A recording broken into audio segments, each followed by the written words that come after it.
The subject of today's video is this thing I'm holding here in my hand. What this is a tuning wand. I found this the other day by accident in one of my toolkits. I haven't seen one of these in ages, and frankly I didn't even remember how to use it. All this is basically is a plastic rod here. This one's about 15 centimeters long and maybe half a centimeter wide.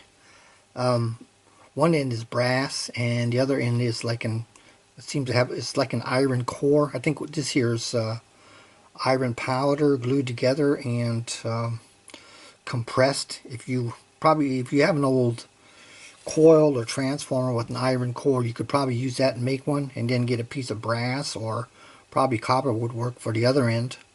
And this thing can tell you if your circuits are tuned or detuned. But I noticed it doesn't work on everything. I mean, I can go ahead and demonstrate this.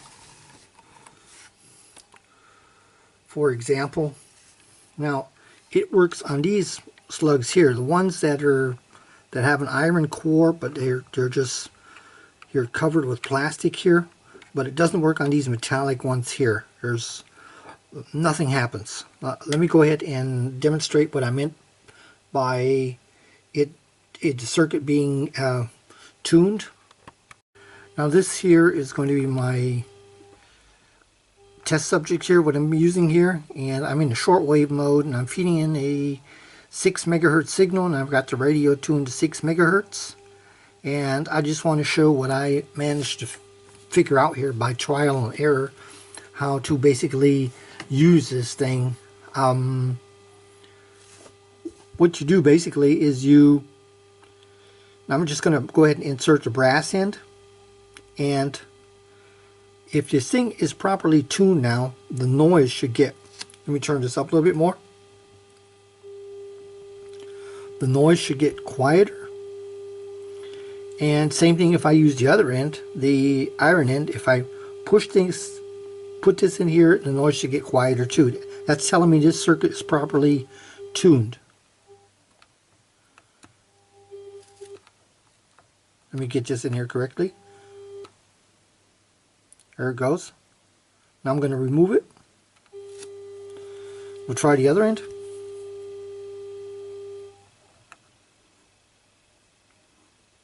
Like that. What I'm doing now is detuning the circuit. That's all I'm doing. So I've got proper alignment now because I inserted both ends in the coil and the signal decreased. Let's take a look at the meter here.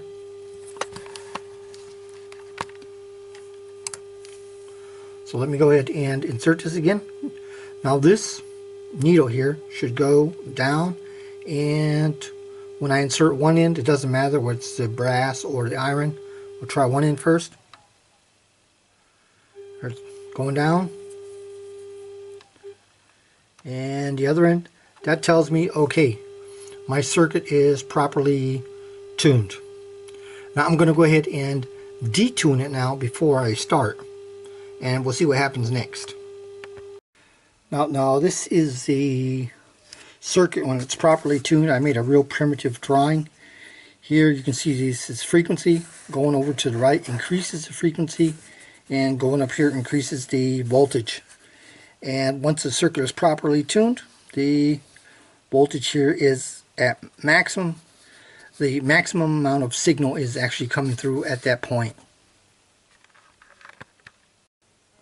So now I adjusted the coil here counterclockwise, which meant I turned it out. And so I decreased the inductance, but I increased the frequency. And now when I put this end in here, see if I get anything. Which end is what? I think this is the iron end.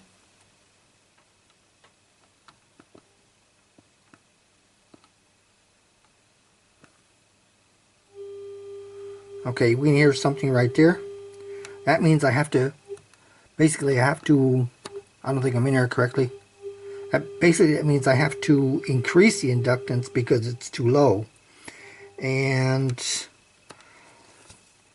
if the output increases here, or rather the increasing of this output That's the same thing as turning the adjustment clockwise, which means the resonant frequency now is decreased.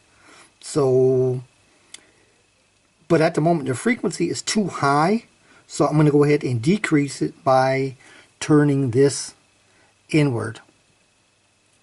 Again, I don't remember, I don't have the correct light on here. Okay, now you see, and we can, in fact, you can take a look at the meter here.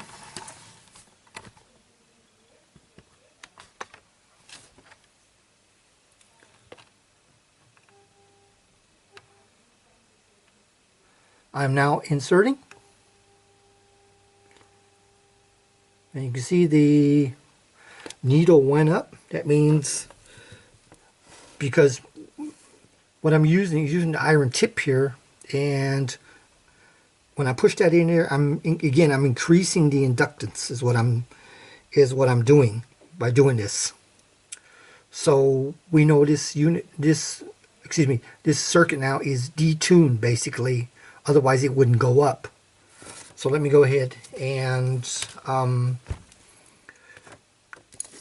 put this back in the proper position. Again, I said I'm supposed to turn it in because the frequency is too high now, and I want to decrease it by increasing the inductance. That means turning the slot here clockwise. See what happens. And there it goes. Now earlier, when the unit was perfectly tuned, then our peak was right here where I'm touching now with the screwdriver.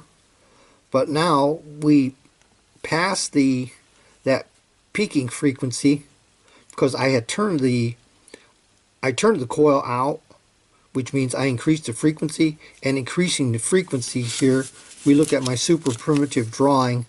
This is of course 0 hertz, and the more we go over here, the higher it is. So basically what I'm trying to say is we're too high right now. That is why then I would turn the coil in, and by turning it in, of course, I increase the inductance and bring the frequency back down. And the same thing would be true for the other end. If I actually turn the coil basically in, and if I turned it in, meaning I'm increasing the inductance, but I'm decreasing the frequency, so I would be too low at that point. I would be right here on the left. So that would basically kind of explains that. So my next adjustment here was to turn the coil in, that is, turn it clockwise. That means increasing the inductance, but decreasing the frequency. And I'm using the other end now, the brass end, and I'm going to see if this does anything. You're not hearing anything right now coming through the speakers because this is basically detuned. It's out of alignment. So make sure I got the right end here. Okay. The brass end, and it's not doing anything at all. What I suspect is here that this must be the wrong kind of slug or something, because I really can't get in there but to touch the end there where you make the adjustment to the slot. So that might explain why this isn't working this way. But overall, for me personally, even though I rediscovered this tuning wand, it's actually got limited use. It'd probably be worthwhile if you had older equipment. Again, I had to learn to use this thing by trial and error, and no doubt you could make your own here. This is like, it's only about 6 inches long, and you could probably find a plastic rod like this. I know there's clear ones I've seen before. The color wouldn't matter. You could probably even use a little wooden dowel or something, as long as you had say you found some brass or copper on one end, and then use ferrite on the other thing, that powdered iron here. Something like this here, using a old antenna here, ferrite rod, that would probably be too thick because you really can't get it in there. So you'd have to basically build one, which probably wouldn't be too expensive, and then play around yourself, and then see what actually happens. So now what should have happened this time, we're basically right here at the low end, because I turned the coil all the way in, which means I increased the inductance, but I decreased the frequency, which is now too low, and I'm not at the maximum point, which is all the way here on top is the maximum, but instead I'm right here somewhere. I don't know exactly where along this line I am, but I definitely know that I'm off. So in this case here, since I'm too low, what I would have had to do was back it back out again, and that would bring the proper frequency back up then, so I can hit my peak here. So that kind of like hopefully explains that. Again, this is all trial and error. You have to build one of these things, play around yourself, and then go from there. Thanks for watching.